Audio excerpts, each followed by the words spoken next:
दर्जी ने कहा कि इस नगर के व्यापारी ने एक बार अपने मित्रों को भोज दिया और उनके लिए भांति भांति के व्यंजन बनवाए। मुझे भी बुलाया गया। मैं जब वहां पहुंचा तो देखा कि बहुत से निमंत्रित लोग मौजूद हैं, किंतु मकान मालिक नहीं है।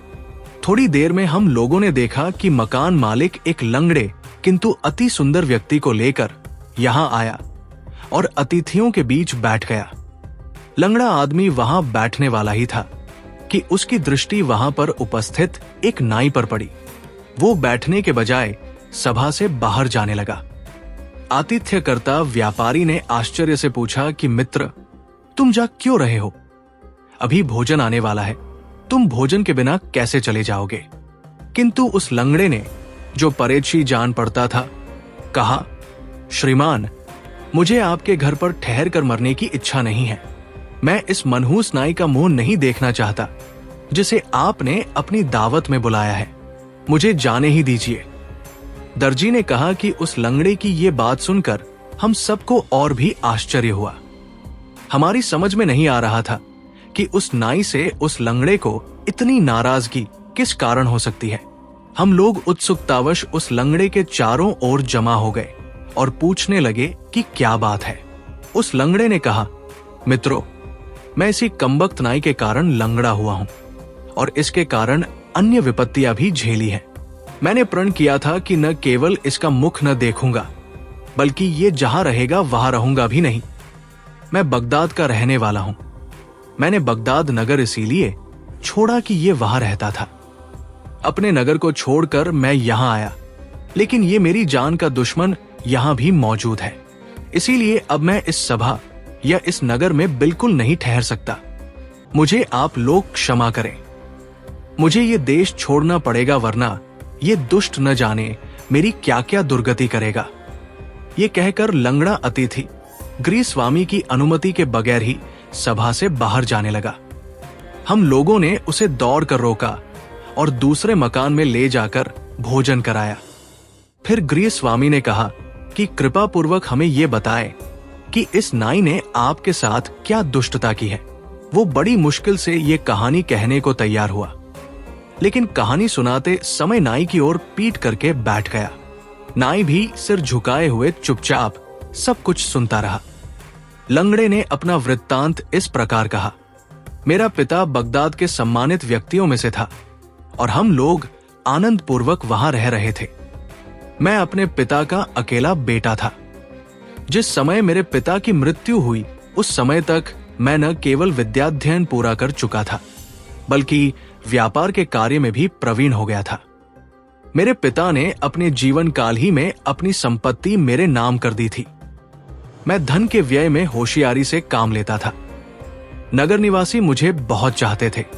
यद्यपि मेरी यौवन की अवस्था थी, तथापि मैं स्त्रियों के व्यवहार और उनकी प्रीति से अनभिज्ञ था।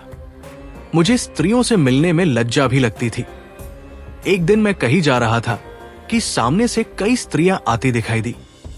मैं उनसे बचकर एक छोटी गली में घुस गया और एक मकान के सामने पड़े तख्त पर बैठ गया कि जब स्त्रियां निकल जाएं तो मैं अपनी राह पकड़ूं। मेरी आंखों के आगे एक खिड़की थी और उसमें से बहुत से फूल दिखाई दे रहे थे। वो खिड़की पहले थोड़ी ही खुली थी, अचानक वो पूरी खुल गई और उसमें से एक शोडशी दिखाई दी। मैं उसका सौंदर्य देखकर ठगा सा रह गया। वो मेरी ओर देखकर मुस्कुराई और कुछ देर पौधों में पानी देने के बाद खिड़की बंद करके चली गई।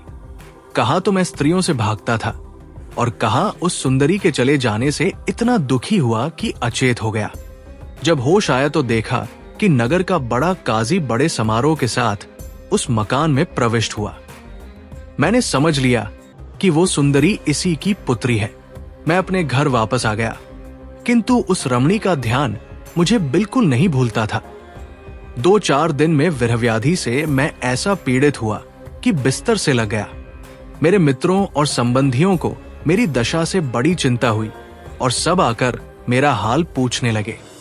मैंने लज्जावश उन्हें कुछ न बताया। इस पर वे हकीम को ले आए, किंतु उस हकीम तथा अन्य हकीमों की दवाओं से मुझे कोई लाभ न हुआ। मेरी दशा क्षय के रोगी की भांति निरंतर बिगड़ती गई। एक दिन एक बुढ़िया मुझे देखने को आई। ये वृद्धा मेरे कुछ संबंधियों की परिचिता थी। उसने बड़े ध्यानपूर्वक मेरा सिर से पांव तक निरीक्षण किया, किंतु किसी रोग के लक्षण मुझ में नहीं पाए। वो कुछ सोचती रही, फिर उसने अन्य लोगों को वहां से हटा दिया और कहा कि मैं एकांत में इसको देखकर बताऊंगी कि क्या रोग है। जब सब लोग चले गए तो बुढ़िया ने धीमे स्वर में मुझसे कहा, देखो, तुम्हारे रोग को मैं भली भांति पहचान गई हूं।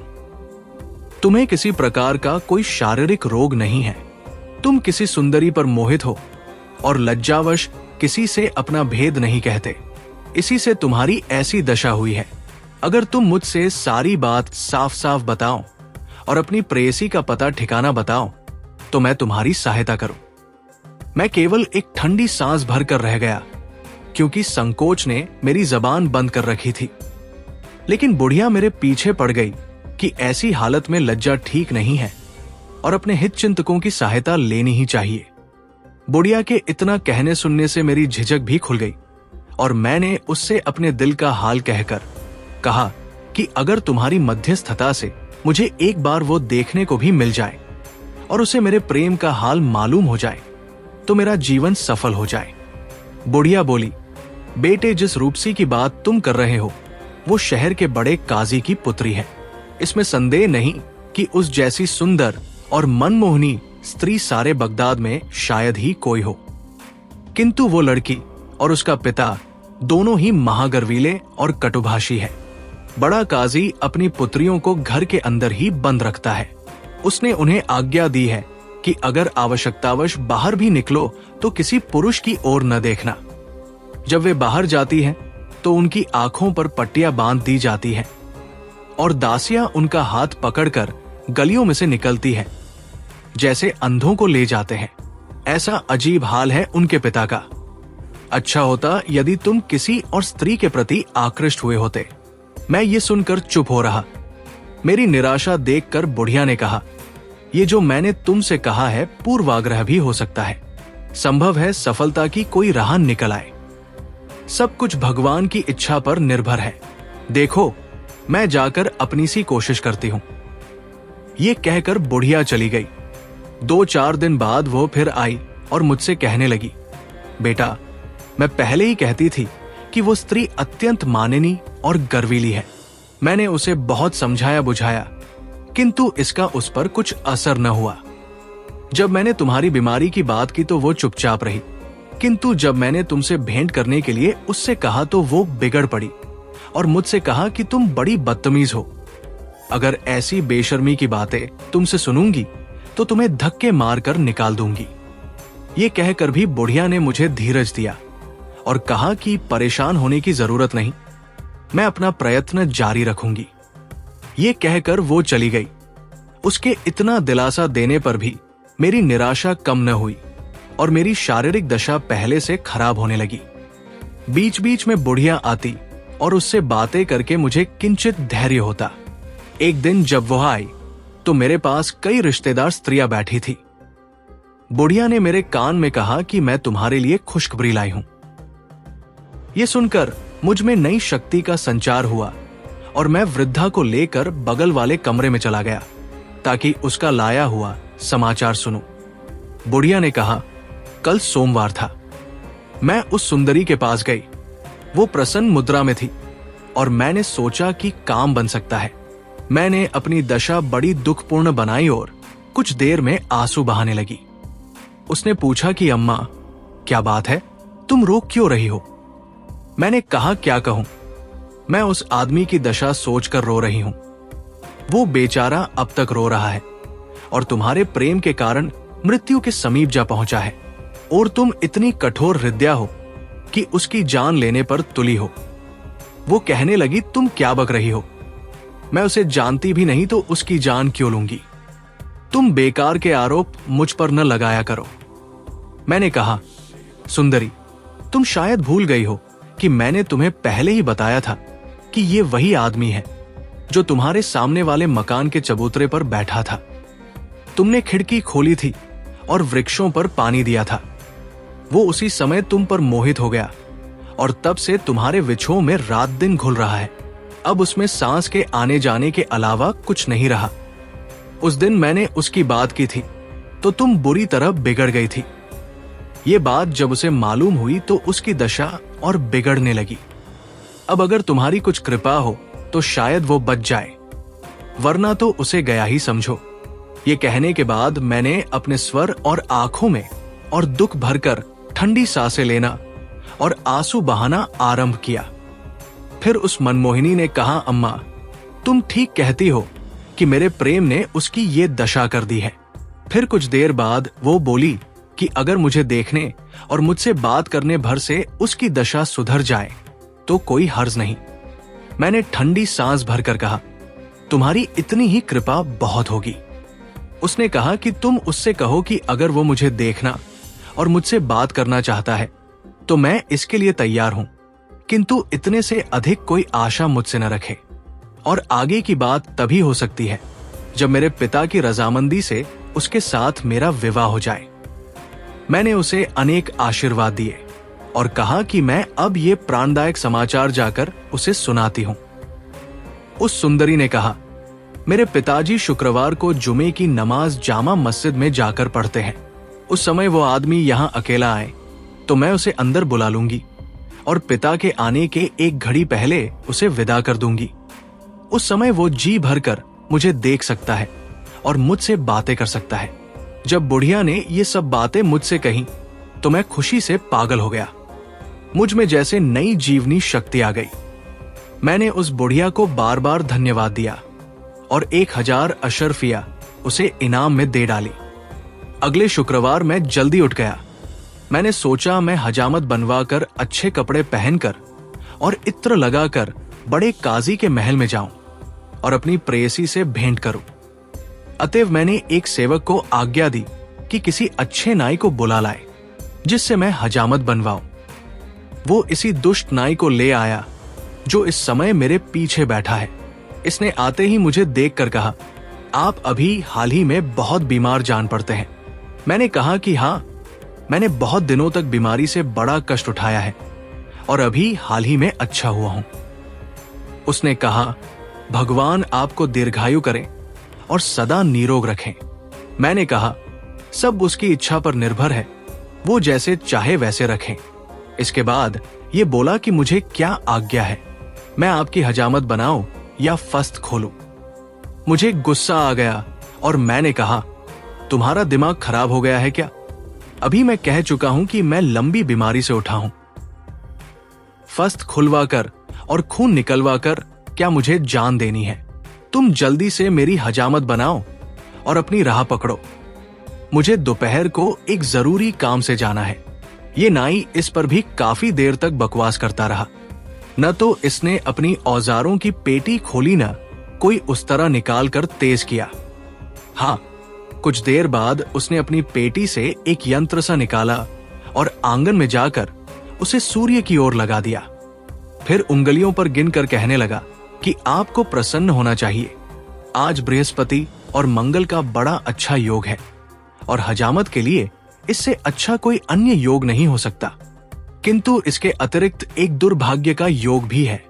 ग्रहों की गति से मालूम हो रहा है कि आप पर बड़ा कष्ट पड़ेगा आज, किंतु आपके प्राणों को कोई खतरा नहीं है। हाँ, कष्ट ऐसा होगा कि आप उसे जीवन भर न भूल सकेंगे। आप कृपा कर मुझे साथ रखें तो शायद मुसीबत पड़ने पर मैं आपके काम आऊं। ये कहकर लंगड़े आदमी ने कहा कि दोस्तों, आप लोग खुद ही सोचें कि मेरी क्या दशा होगी। एक और मेरी जीवनदायिनी प्रेयसी ने मुझे अकेले ऐसी जगह बुलाया जहां चिड़िया भी उड़कर न जा सके। दूसरी ओर ये दुष्ट बेकार की बकबक में समय नष्ट कर रहा है। मुझे क्रोध तो बहुत आया, किंतु मैंने उस पर काबू पाकर कहा कि देखो, मैंने तुम्हें यहाँ सलाह लेने और मुहूर्त देखने को नहीं बुलाया, हजामत बनवाने को बुलाया है। तुम्हें हजामत बनानी है तो बनाओ, वरना चले जाओ, मैं दूसरा नाई बुला लूंगा। इसने दांत निपोड़ते हुए कहा, आप इतना क्रुद्ध क्यों हो रहे हैं? मेरे जैसा गुणी नाई आपको सारे संसार में नहीं मिलेगा। मैं अनेक विद्याओं में पारंगत हूं, जिनमें से कुछ का उल्लेख कर रहा हूं। मैं हकीमी जानता हूं, ज्योतिष, व्याकरण, काव्यशास्त्र, वेदांत, न्याय व्यवस्था आदि सब जानता हूं। मैं गणित भी जानता हूं और खगोल शास्त्र भी, और सारे बादशाहों के इतिहासों से भी परिचित हूं। मेरे स्वर्गवासी पिता ने, जिनकी याद से मेरा दिल अब भी भर जाता है, सारी विद्याएं मुझे सिखाई थी, जिससे मैं आप सज्जनों की सेवा भी करूं और सुरक्षा भी। उसकी ये बकवास सुनकर मुझे क्रोध की बजाय हंसी आ गई। मैंने कहा, तुम कब तक बकबक किए जाओगे और किस समय मेरी हजामत बनाओगे? इसने कहा, यह भी अच्छी रही, और लोग तो कहते हैं कि मैं बहुत कम बोलता हूं, और आप कहते हैं कि मैं बकबक करता हूं। अब सुनिए, मेरे 6 भाई हैं। बड़े का नाम है बकबक, दूसरे का बकबारा, तीसरे का बूबक, चौथे का अलकूज, पांचवे का अलंसचर और छठे का शाहकुबक। इसमें संदेह नहीं कि ये सब बड़े बकवासी हैं। मैं इन सब से छोटा हूं और बहुत कम बोलता हूं। दर्जी ने कहा कि लंगड़े व्यक्ति ने यह कहकर कहा कि मित्रों, अब आप ही लोग न्याय करें कि इतना बकबक करने पर भी ये अपने को अल्पभाषी कहता है। अब मैंने दूसरे सेवक से, जो घर की व्यवस्था देखता था, कहा कि इस नाई को 3 अशर्फिया देकर विदा कर दो। मैं आज हजामत नहीं बनवाऊंगा। इस नाई ने कहा, मालिक, ये आप क्या कह रहे हैं? मैं कोई अपने आप तो आ नहीं गया, आपने बुलाया है तो आया हूं। मैं तो अब आपकी हजामत बनाए बगैर जाऊंगा नहीं। आप मेरे गुणों को नहीं जानते, इसीलिए मेरी कद्र नहीं करते। मेरा दुर्भाग्य है, आपके पिता मेरी कद्र जानते थे। वे जब मुझे बुलाते तो इतना स्नेह करते जैसे गोद में बिठा लेंगे। अपने साथ ही मुझे भोजन कराते थे और मेरी जानकारी और बुद्धिमत्ता की बातें सुनकर बड़े प्रसन्न होते थे। एक दिन उन्होंने मेरे काम से खुश होकर मुझे 100 अशर्फी और एक भारी जोड़े का इनाम दिया। यानी एक बार ही फस्त खोजने में मेरे पास इतना धन आ गया, जो मेरे सारे जीवन के लिए काफी है। मुझे उनकी कृपा बहुत याद आती है। ये कहकर भी ये नाई चुप नहीं हुआ और दूसरी कहानी शुरू कर दी। मैं बड़ा दुखी हो गया कि ये तो किसी प्रकार पीछा छोड़ता ही नहीं। मैंने सोचा कि डांट फटकार का तो इस पर कुछ असर होता ही नहीं, इसे मीठी बातों से बहलाना चाहिए। मैंने कहा, भाई, तुम बहुत अच्छी बातें करते हो, लेकिन इस समय चुप रहो। जल्दी से मेरी हजामत बना दो, क्योंकि मुझे एक जगह जाना है। ये हंसकर बोला, निस्संदेह आपको कोई बड़ा जरूरी काम होगा, जिसके कारण आप इतनी जल्दी कर रहे हैं। आप ये काम मुझे जरूर बताएं, बल्कि मुझे अपने साथ ले चलें, ताकि मैं हर मौके पर आपकी सहायता कर सकूं। मैं तो ये कहूंगा कि हर महत्वपूर्ण काम आप मेरी सलाह से ही करें, जैसा कि आपके पिता और पितामह किया करते थे। आप मुझे अपना नौकर बल्कि गुलाम समझिए। आप बेझिझक मुझसे अपने मन की बात कहिए। मैंने चीख कर कहा, तू बकबक करके मेरा मगज चाटे जा रहा है, भाग यहां से। ये कहकर मैं उठ खड़ा हुआ और जमीन पर पांव पटकने लगा। इस बेशर्म नाई ने फिर भी अपनी हरकतें नहीं छोड़ी। मुझे अति क्रुद्ध देखकर बोला कि आप नाराज न हो, मैं अभी आपकी हजामत बनाए देता हूं। यह कहकर इसने अपनी पेटी खोली और मेरी हजामत शुरू की। बहुत देर तक तो ये मेरे सिर पर पानी ही रगड़ता रहा, फिर थोड़ी जगह उस तरह चलाकर ठहर गया और कहने लगा कि आप न मेरे बुढ़ापे का ख्याल करते हैं, न मेरे गुणों की कद्र करते हैं। ये सब बातें अच्छी नहीं हैं। मैंने कहा, चुपचाप अपना काम करो, अधिक बोलने की आवश्यकता नहीं है।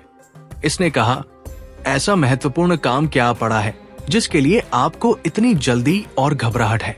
मैंने फिर बिगड़ कर कहा, तू यहां हजामत बनाने आया है या दुनिया भर के झगड़ों में पड़ने? तुझे इससे क्या लेना देना कि मुझे क्या काम है? इस निर्लज्ज ने कहा, मेरे मालिक, आप चाहे जितना क्रोध करें, मैं तो यही कहूंगा कि मुझे डर है कि आप बगैर समझे बूझे जल्दी में काम करेंगे और आपकी हानि होगी। बुद्धिमानों का कहना है कि हर काम सोच समझ कर करना चाहिए। आप कृपा करके मुझे अपना काम जरूर बताएं। अभी तो दोपहर होने में 3 घड़ी बाकी है, ऐसी जल्दी भी क्या है? मैंने कहा, जो लोग वादे के पक्के होते हैं, वे नियत समय से पहले ही निश्चित स्थान पर पहुंच जाते हैं। तुम फौरन हजामत बनाओ। इसने धीरे धीरे मेरा सिर मूड़ना शुरू किया और आधा सिर मूड़ कर खड़ा हो गया और सूर्य की ओर देखकर कहने लगा कि अभी हजामत पूरा करने की साइत नहीं आई। मैंने कहा, मुझे ज्योतिष पर विश्वास नहीं, तू जल्द हाथ चला। इसने कहा, अच्छा आप कहते हैं तो बनाए देता हूं, लेकिन डर है कि आप कहीं बीमार न पड़ जाए। ये कहकर इसने काम तो शुरू किया, लेकिन ये हाल कि एक बाल मोड़ता था तो 10 बातें कहता था। मैंने इसे धोखा देने के लिए कहा कि मेरे मित्रों ने मेरे स्वास्थ्य लाभ की खुशी में भोज दिया है, मुझे उसमें जाना है। ये सुनकर ये उछल पड़ा और बोला, आपने अच्छी याद दिलाई। मैंने भी अपने मित्रों को भोजन पर बुलाया था, लेकिन मैं भूल गया और कुछ भी तैयारी नहीं की। मैंने कहा, भाई तुम इसकी फिक्र न करो, मैं तुम्हें अपनी रसोई से पका पकाया खाना दिलवा दूंगा। पिताजी तुम्हारी बातों से खुश होकर इनाम देते थे, मैं तुम्हें उनसे बढ़कर इनाम दूंगा, मगर इस शर्त पर कि तुम चुप रहो।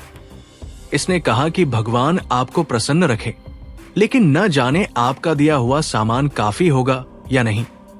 मैंने कहा कि 6 भुने हुए मुर्ग हैं, तरह तरह के मांस के पकवान तथा अन्य खाद्य सामग्री है, 70-80 आदमियों के लिए काफी भोजन होगा।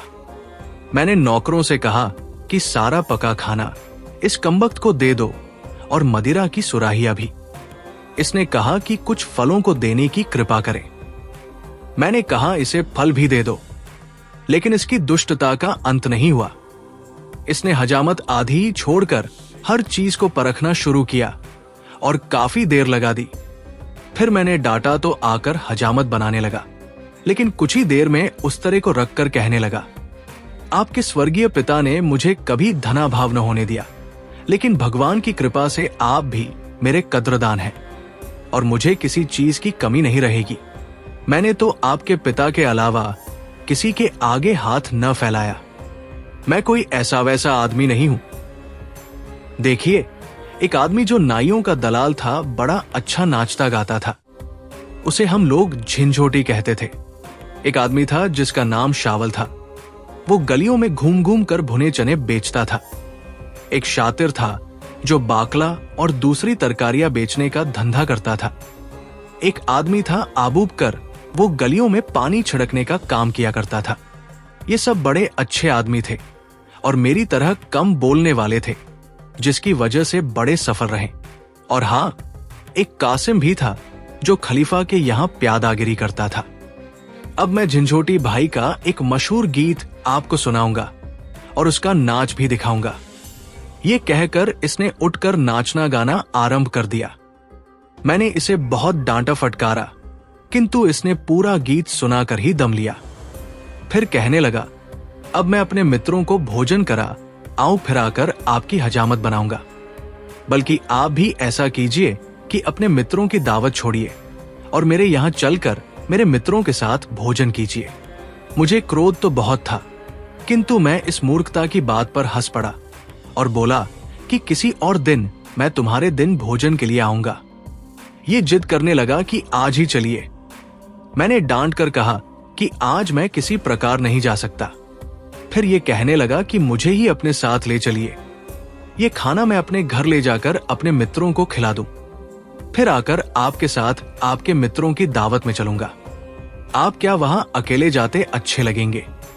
मैं अपने मन में बड़ा दुखी हुआ। मैंने दिल ही दिल में रोकर कहा कि हे भगवान, इस दुष्ट नाई से मेरा पीछा किस प्रकार छूटेगा। फिर मैंने इससे कहा, तुम तुरंत मेरी हजामत बनाकर अपने घर जाओ और अपने मित्रों को खिलाओ पिलाओ। मेरे मित्र अकेले मेरा ही इंतजार कर रहे हैं, वे किसी को मेरे साथ अतिथि नहीं बनाना चाहते। मैं तुम्हें ले गया तो शायद मुझे भी उस दावत में न बैठने दिया जाए। इसने कहा, आप भी खूब मजाक करते हैं। जब आपके मित्र हैं तो आपके साथ एक और आदमी के आने पर उन्हें क्या आपत्ति होगी। फिर मैं तो बड़ा सुभाषी हूं, मेरे जाने से आपके सभी मित्रों को बड़ी प्रसन्नता होगी। लंगड़े आदमी ने कहा कि मित्रों, इसकी ये बात सुनकर मैं बिल्कुल निराश हो गया कि आज का सारा मामला तो इसने चौपट कर दिया। ये भी सोचा कि इसको बिगड़ने से भी कोई लाभ नहीं। मैंने इसकी बात का कुछ उत्तर न दिया। इतने में जुमे की नमाज की पहली अजान हुई। मैं चुप हो रहा तो इसने भी अपना काम शुरू किया और थोड़ी ही देर में हजामत पूरी कर दी।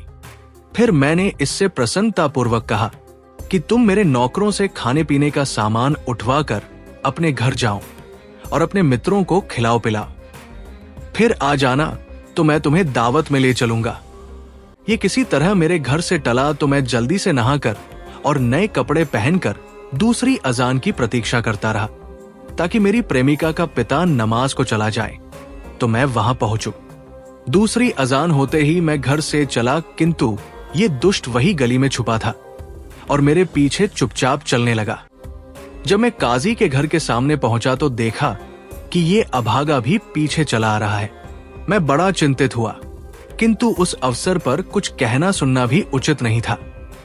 वहां जाकर देखा कि बड़े काजी के घर का मुख्य द्वार आधा खुला है। मुझे आता देखकर वो बुढ़िया जो वहां प्रतीक्षारत थी दौड़ी आई और मुझे मेरी प्रेमिका के पास ले गई। हम लोग प्रेम और मैत्री से बातचीत कर ही रहे थे कि बाहर कई मनुष्यों के बोलने की आवाज आई। मैं और मेरी प्रेमिका दोनों खिड़की के बाहर देखने लगे। सबसे पहले देखा कि काजी नमाज पढ़कर वापस आ रहा है। फिर इस नाई को भी देखा कि सामने वाले मकान के उसी तख्त पर बैठा है जहां मैं बैठा था। मुझे दोनों ही को देखकर डर लगा। मेरी प्रेयसी ने मुझे घबराया देखा तो तसल्ली दी और पहले से तय की हुई एक जगह दिखाई कि आवश्यकता पड़ने पर यहां छुप जाना। क्या बताओ, उस दिन इस दुष्ट नाई के कारण मुझ पर ऐसी विपत्ति पड़ी जिसका वर्णन नहीं कर सकता। जिस समय काजी अपने घर पहुंचा, उसी समय एक अधीनस्थ कर्मचारी ने किसी नौकर को किसी बात पर मारा। वो नौकर बड़ी जोर से चिल्लाया। उसकी चीख पुकार सुनकर तख्त पर बैठा हुआ ये कमबख्त समझा कि मुझ पर मार पड़ रही है और ये अपने कपड़े फाड़कर और सिर में धूल डालकर चीख पुकार करने लगा और आसपास के लोगों को बुलाने लगा। उन्होंने आकर पूछा कि क्या बात है, तो इसने रोते हुए सिर्फ इतना कहा कि इस मकान के लोग मेरे स्वामी को मार रहे हैं। इसके बाद ये दौड़ा हुआ मेरे घर पहुंचा और मेरे सगे संबंधियों और नौकरों चाकरों से भी यही कहा। वे बेचारे भी ये सुनकर दौड़ आए। काजी के मकान के सामने भीड़ लग गई और लोग चीखने चिल्लाने और दरवाजा भड़भड़ाने लगे। काजी ने अपने एक सेवक से कहा कि बाहर जाकर देख कि ये लोग क्या चाहते हैं। सेवक ने बाहर आकर देखा और घबरा कर अंदर जाकर कहा कि हजारों लोग जमा हैं और क्रोध में दरवाजा तोड़े दे रहे हैं। काजी खुद बाहर आया और लोगों से पूछने लगा कि क्यों शोर कर रहे हो। दरवाजे पर जमा भीड़ ने काजी की प्रतिष्ठा का भी कुछ लिहाज न किया और कहा, पापी, कुकर्मी, तूने एक बेकसूर प्रतिष्ठित व्यक्ति को क्यों घर में बंद करके मारा। वो हैरान होकर बोला, न कोई बाहरी आदमी मेरे घर में है, न मैंने किसी को मारा पीटा है। अब ये मूर्ख नाई आगे बढ़ा और काजी को भद्दी भद्दी गालियां देकर बोला, तेरी बेटी मेरे स्वामी पर जान देती है। उसने उसे दोपहर में मिलने के लिए बुलाया। तूने उसे अंदर पाकर बहुत मारा है। अब तू अपना भला चाहे तो तुरंत उसे छोड़ दे। काजी ने अपने गुस्से को पी कर कहा, यहां कोई तुम्हारा स्वामी नहीं है, तुम लोग चाहो तो अंदर जाकर देख लो। ये सुनकर ये नाई और मेरे रिश्तेदार अंदर घुस गए और एक एक कमरे में जाकर देखने लगे। मैं अपनी बदनामी और काजी के क्रोध के भय से वहां रखे एक खाली संदूक में घुस गया और मेरी प्रेमिका ने उसे बंद करके कुंडी लगा दी। ये नाई ढूंढता हुआ आया और संदूक की कुंडी खोलकर ढक्कन जरा सा उठाकर देख लिया कि मैं उसमें हूं। फिर इसने संदूक अपने सर पर रख लिया और बाहर भागा। काजी के नौकर चाकर इतने घबराए हुए थे कि किसी ने रोक टोक नहीं की। जब ये संदूक लेकर भाग रहा था तो रास्ते में ढक्कन खुल गया और मैं संदूक से बाहर जा गिरा। मैं मुंह छुपाकर अपने मकान की ओर भागने लगा। ये नाई और बहुत से लोग मेरे पीछे दौड़े आए थे। इसी परेशानी में एक नाले को छलांगते समय मेरा पैर फिसला और मैं उसमें इतनी बुरी तरह गिरा कि मेरा पांव टूट गया। किंतु उस समय मुझे पांव की चिंता न थी। मैं गिरता पड़ता भागने लगा। जब भीड़ मेरे पास पहुंचती तो मैं जेब से मुट्ठी भर सिक्के उसकी ओर फेंकता। वो लोग सिक्के उठाते तब तक मैं और आगे भागता। काफी दूर निकल जाने पर भीड़ ने मेरा पीछा छोड़ दिया, किंतु ये दुष्ट नाई बराबर बकवास करता हुआ मेरे पीछे लगा रहा। ये बराबर चिल्ला कर कह रहा था, देखिए मैंने आपका कितना उपकार किया है और आपके लिए कितना कष्ट झेला है और किस भांति आपको काजी के हाथ से बचाया है। मैंने पहले ही कहा था कि अगर मुझे साथ न ले चलेंगे तो बड़ी मुसीबत में फंसेंगे। ये जो कुछ हुआ आपकी बुद्धि की कमी के कारण हुआ और आप फिर बड़ी भूल कर रहे हैं कि मुझसे भाग रहे हैं। आप मुझसे भागेंगे तो फिर मुसीबत में पड़ेंगे। ये पापी इसी प्रकार बकवास करता हुआ आ रहा था। सारे सुनने वाले समझ गए कि मैं किस काम के लिए गया था और सभी मुझे देखकर हंसने लगे थे। सभी लोग मेरी खिल्ली उड़ा रहे थे। मेरा जी करने लगा कि इसी जगह इसे पकड़कर इसका गला दबाऊं, लेकिन ये सोचकर रह गया कि ऐसा करने में मेरी ही और फजीहत होगी। लोग बराबर मेरा मजाक उड़ा रहे थे और ये बराबर बकता हुआ मेरे पीछे लगा था। मैं लाचार होकर एक बड़े घर में घुस गया। उसका स्वामी मेरा परिचित था। उसके पास जाकर मैंने कहा, मित्रवर, मुझे इस राक्षस नाई से बचाओ वरना आज ये मेरी जान ही ले लेगा। मित्र इस अचानक आई मुसीबत से परेशान तो हुआ, लेकिन उसने दरवाजे पर आकर इस नाई को डांट फटकार कर और धक्के दिलवाकर भगा दिया। फिर उसने पूछा कि आखिर बात क्या है। मैं घबराहट, थकन और पांव की तकलीफ से अधिक बात करने के योग्य नहीं था। मैंने उससे कहा कि मुझे तनिक सावधान हो लेने दो, फिर मैं तुम्हें सारी बातें बताऊंगा। कुछ देर बाद मैंने उसे सारा किस्सा, विशेषतः उस दिन की सारी घटनाएं ब्यौरेवार बताई। वो हंसने लगा और बोला, अब तो वो दुष्ट भाग गया है, अब तुम प्रसन्नतापूर्वक अपने घर जाओ। मैंने उससे कहा, भाई मुझ पर कृपा करो और अपने घर से न भगाओ। अगर मैं अपने घर गया तो ये जानलेवा नाई फिर वहां पहुंच जाएगा और मुझे इतना दुख देगा कि मेरी जान ही जाती रहेगी। इसके अतिरिक्त ये बात भी है कि इस अभागे के कारण सारे शहर में मेरी ऐसी बदनामी हो गई है कि मैं यहां किसी को मुंह दिखाने के योग्य नहीं रहा हूं। मित्र मेरी बात सुनकर चुप हो रहा। मैं कुछ दिनों तक उसके घर में रहा और वहां छुपे छुपे अपने गुमाश्तों को बुलाकर अपनी संपत्ति का प्रबंध कर दिया।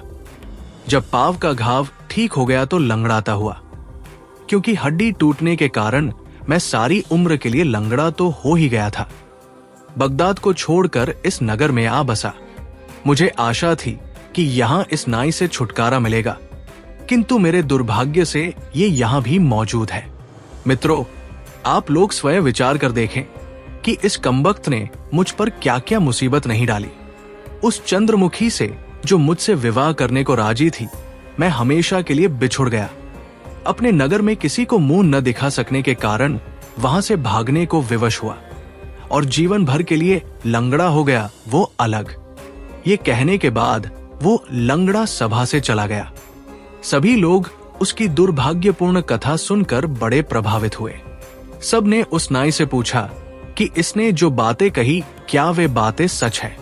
अगर उसका वृत्तांत सच है तो निस्संदेह तू महामूर्ख और खतरनाक आदमी है और तुझे इसकी अच्छी तरह सजा मिलनी चाहिए।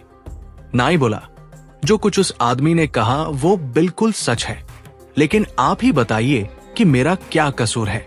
मैं तो उसकी चीख पुकार सुनकर उसकी सहायता के लिए गया था। वो तो लंगड़ा ही हुआ है, मैं ना होता तो उसकी जान भी जा सकती थी। वो मुझे उल्टे दोष देता है। मैं तो 7 भाइयों में सबसे कम बोलने वाला हूं। कहो तो अपनी और अपने भाइयों की कहानी कहूं। ये कहकर उसने बगैर उनकी अनुमति की प्रतीक्षा किए अपनी कहानी शुरू कर दी।